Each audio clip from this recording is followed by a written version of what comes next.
ఏదైనా ఒక ఇండస్ట్రీ పెట్టాలంటే ఒక రైస్ మిల్ పెడితే ఊర్లో వాళ్ళందరూ రైస్ మిల్లు పెట్టేవాళ్ళు.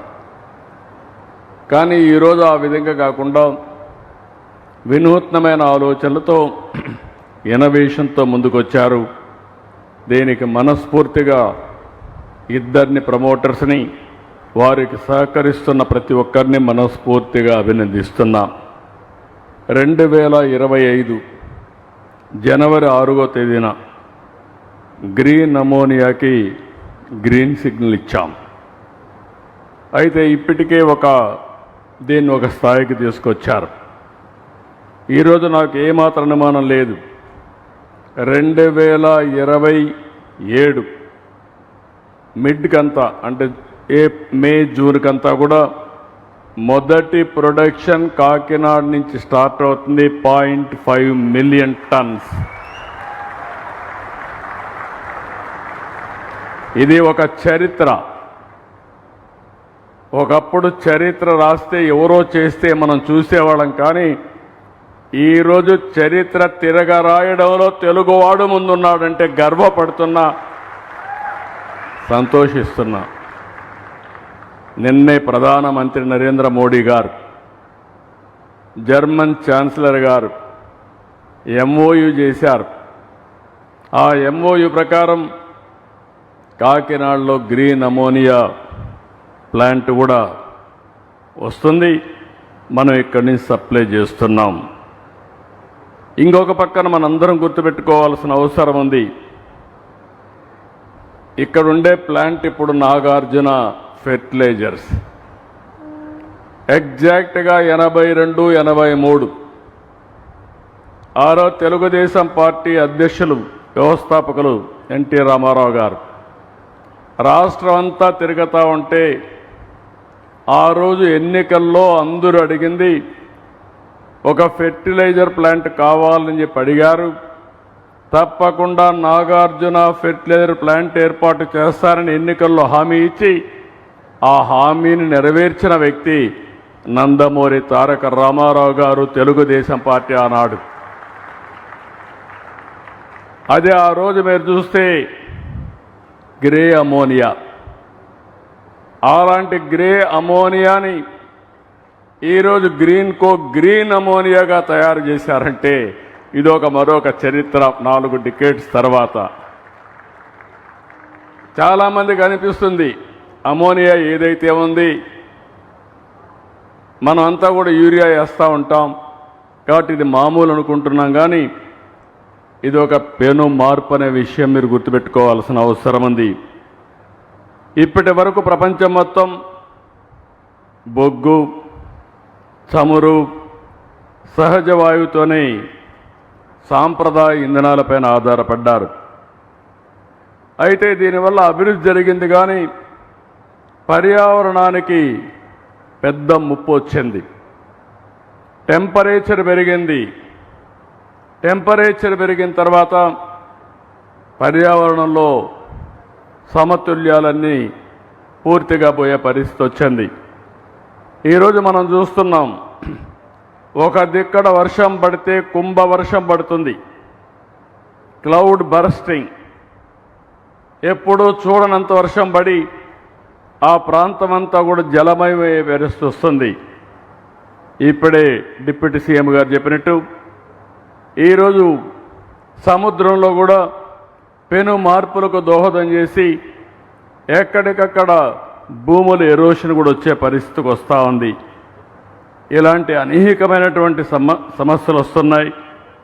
అందుకనే ఇటీవల కాలంలో యూరోప్ అయితే చాలా స్పష్టంగా నిర్ణయం చేసి దీనికి ముందుకు పోవాలని చెప్పి ఒక నిర్ణయం చేయడం, దానికి అనుకూలంగా మన ప్రధానమంత్రి 500 గిగావాట్లు గ్రీన్ ఎనర్జీ ఉత్పత్తి చేయాలని ఒక నిర్ణయం చేయడం, దానికి అనుగుణంగా రాష్ట్ర ప్రభుత్వం 160 గిగావాట్లు మన ఆంధ్రప్రదేశ్లో తయారు చేయబోతున్నాం గ్రీన్ ఎనర్జీ అని చెప్పి కూడా నేను మీకు తెలియజేస్తున్నా. ఆ సందర్భంలో ఒకసారి చరిత్ర,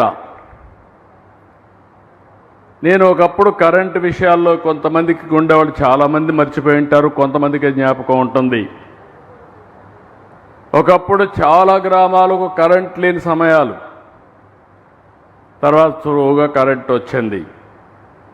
కరెంట్ వచ్చిన తర్వాత కొన్ని రోజుల తర్వాత కరెంటు కొరత, కరెంటు కోతలు, ఇవన్నీ చాలా సమస్యలు వస్తాయి. నేను మొట్టమొదటిసారిగా ముఖ్యమంత్రి అయిన 1995లో అసెంబ్లీలో సగం సమయం కరెంటు కోతల మీద, కరెంట్ అవైలబిలిటీ పైన పోయే పరిస్థితి వచ్చింది. అప్పుడే రిఫార్మ్ తీసుకొచ్చాం. నాకు ఒక అనుభవం కూడా ఉంది దీంట్లో. మొట్టమొదటిసారిగా భారతదేశంలో పవర్ సెక్టర్ రిఫార్మ్స్ తీసుకొచ్చిన రాష్ట్రం ఆంధ్రప్రదేశ్ రాష్ట్రం. తర్వాతనే అన్ని రాష్ట్రాలు ప్రారంభించాయి. అదే మాదిరిగా ఈరోజు 2014లో గ్రీన్ ఎనర్జీకి నాంది పలికాం. 2025లో గ్రీన్ హైడ్రోజన్కి, గ్రీన్ అమోనియాకి నాంది పలికామని చెప్పి కూడా నేను మీకు తెలియజేస్తున్నా. ఇటీవల నేను చాలా స్పష్టంగా చెప్పా, Andhra Pradesh will become green hydrogen valley. మన ఇండ్ల పైన మనం కరెంట్ ఉత్పత్తి చేసుకునే పరిస్థితికి వచ్చాం. అందుకే ప్రొజ్యూమర్ అన్నాను, ప్రొడ్యూసర్స్ కమ్ కన్జ్యూమర్. మనమే కరెంటు వాడుకుంటాం, మిగిలిన కరెంటు గ్రిడ్కి ఇస్తాం, లేకుంటే బ్యాటరీ పెట్టుకుంటాం. ఇది కానీ జరిగితే చాలా అడ్వాంటేజెస్ వస్తాయనే ఉద్దేశంతో దీనికి కూడా ముందుకు పోతున్నాం.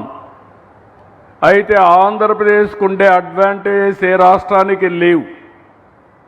1000 కిలోమీటర్లు తీర ప్రాంతం ఉండే ఏకైక రాష్ట్రం, అందులో ఈస్ట్ కోస్ట్లో ఆంధ్రప్రదేశ్ అని చెప్పి కూడా నేను మీకు తెలియజేస్తున్నా.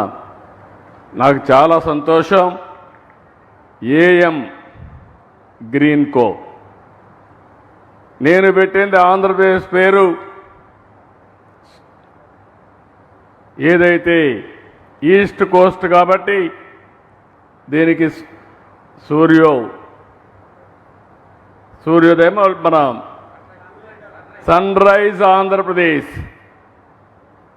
తెల్లవారి నిద్ర లేస్తే ఆంధ్రప్రదేశ్ నుంచే సన్ పుట్టే పరిస్థితికి వస్తుంది, ఉదయించే పరిస్థితికి వస్తుంది. అలాంటి సన్ రైజ్ ఆంధ్రప్రదేశ్లో 1000 కిలోమీటర్లు తీర ప్రాంతం ఉంటే ఒక 20 పోర్ట్లు రాబోతున్నాయి హబ్ అండ్ స్పోక్ మోడల్లో. ఇంకో పక్క భారతదేశానికి పెద్ద అడ్వాంటేజ్ ఉంది. ఎక్కడా ప్రపంచంలో ఎండుండే దేశం ఏదంటే భారతదేశం. ఇందులో నుంచి మీరు సోలార్ ఎనర్జీ వస్తుంది, కొన్ని ప్రాంతాల్లో గాలి ఉంది, విండ్ పవర్ వస్తుంది. మూడోది నీళ్లున్నాయి, గ్రావిటీ ఉంది, పంప్డ్ స్టోరేజ్ వస్తుంది. ఈ మూడు కూడా గ్రీన్ హైడ్రోజన్కి, గ్రీన్ అమోనియాకి అనుకూలమైన వస్తువులుండే రాష్ట్రం. అనిల్ గారు 2016-17 ఆ ప్రాంతంలో దగ్గరికి వచ్చి, నేను పంప్డ్ స్టోరేజ్ పెడతాను సార్, మీరు అనుమతి ఇవ్వాలని కోరాడు. నాకు ఒక అనుభవం ఉంది. 1996లో శ్రీశైలం రివర్సబుల్ పంపులు పెట్టి పీక్ లోడ్ ఫ్యాక్టర్ ఆఫ్ పవర్ని మేనేజ్ చేశాను. ఆ అనుభవంతో నేను చెప్పాను, సూపర్ ఐడియా, మంచి ఐడియా, ముందుకు పొమ్మని చెప్పి ప్రోత్సహించా. అది ఈరోజు చూస్తే గేమ్ చేంజర్గా తయారైంది. First man.